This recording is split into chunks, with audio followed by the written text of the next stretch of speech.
Welcome to the Explainer. Okay, think about your everyday habits for a second. If you're anything like me, you probably spend a good chunk of your day firing up Netflix, pinging ChatGPT, or shooting photos back and forth on WhatsApp. Millions of us are doing this daily, and it's generating absolutely massive amounts of internet traffic. But have you ever actually stopped to wonder, where does all that data live? Okay, let's dive into this. Is it actually up there, floating around? Well, the name itself is a brilliant piece of marketing, but honestly, it's kind of incredibly misleading. When we hear the cloud, our brains naturally picture this ethereal, wireless network just magically suspended in the atmosphere. But the reality is way more grounded, highly physical, and super hardware intensive. Today, we're going to break down exactly how that back-end infrastructure actually works. To really wrap our heads around the cloud, let's contrast it with traditional local storage. Imagine you store literally all your files and apps right on your personal laptop. You've got a single point of failure there. If you spill coffee on that hardware, boom, your data's gone.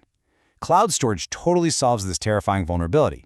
It relies on vast networks of powerful servers housed in highly secure, climate-controlled data centers all over the world.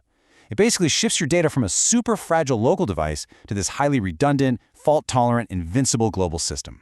So, formally speaking, cloud computing simply means using computing resources, things like storage, software, and processing power, over the internet, instead of relying entirely on your personal machine's hardware.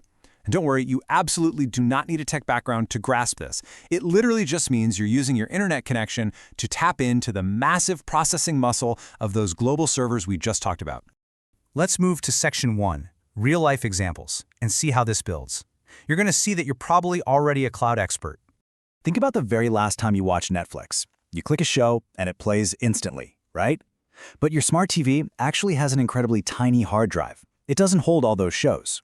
The exact moment you hit play, that movie is pulled directly from the cloud and routed through localized delivery networks to stream straight into your living room. And the exact same concept applies to Spotify. You've got access to literally millions of songs right in your pocket, but they aren't eating up your phone's storage at all. Your phone is, essentially, just a fancy remote control asking the cloud to play a specific track on demand. It's definitely not just entertainment either. Look at the apps we use for work and staying in touch, like Google Drive or WhatsApp. When you type up a document or shoot off a message, those files are seamlessly synchronized across the cloud. So if your phone suddenly dies or you buy a brand new computer, you just log in and everything is backed up and waiting for you exactly how you left it. Which brings us to Section 2. Why is cloud computing important? Let's look at the specific problems this technology actually solves for us. So the crucial point is, the cloud provides this incredible sense of freedom and security. You get universal access from literally any device that has a Wi-Fi connection. And those automatic backups we mentioned, they ensure that a completely lost or destroyed physical device doesn't mean lost data. Plus, and this is absolutely key for businesses, it offers instant scalability. Companies can just ramp up their computing power in seconds rather than waiting weeks to buy and install physical servers. Now, what's really interesting about this slide is the massive financial shift it represents. Because of the cloud, businesses just don't need those huge capital expenditures anymore to buy expensive physical servers or pay for the real estate to house them all. Instead, they simply rent what they need. It shifts everything to an operational expense model, which makes running a modern business infinitely more efficient. Moving into Section 3. Who provides the cloud? It's time to pull back the curtain and ask, who actually owns all these massive servers? Well, the physical infrastructure holding the internet together is primarily owned by just a few global tech giants, and they're operating at a completely mind-boggling scale.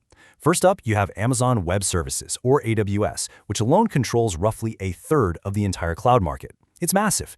Then you have Microsoft Azure managing thousands upon thousands of servers alongside the Google Cloud Platform. Honestly, when you're just browsing the web daily, there is a very, very high probability that the sites you're visiting are running directly on one of these platforms.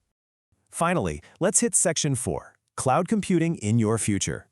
Let's zoom out a bit and see how this physical infrastructure is fundamentally powering society.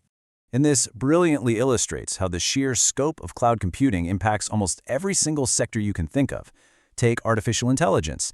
AI requires massive, burstable processing power, and it simply could not exist in its current form without cloud infrastructure. But it doesn't stop there. The cloud is the absolute backbone of global education platforms, super secure healthcare records, modern banking, and even those expansive, multiplayer gaming worlds we interact with every single day. And because this technology is continuing to grow at an absolutely explosive rate, cloud computing skills are becoming a huge differentiator in the job market. Really, regardless of what industry you're in, understanding and utilizing cloud-based systems is no longer just a nice-to-have skill. It's quickly becoming a fundamental requirement for your future career.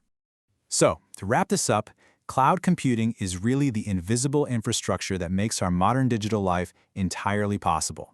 The very next time you upload a file, stream a movie, or save a photo, just remember, you aren't just clicking a button on a screen, you are literally commanding a massive global network of servers to do your bidding. How cool is that? Which leaves me with a question for you all. What is the most surprising way your own daily workflow relies on the cloud? And what back-end technology topics should we break down next on The Explainer? Let us know your thoughts down in the comments. Thanks so much for joining me today, and keep learning.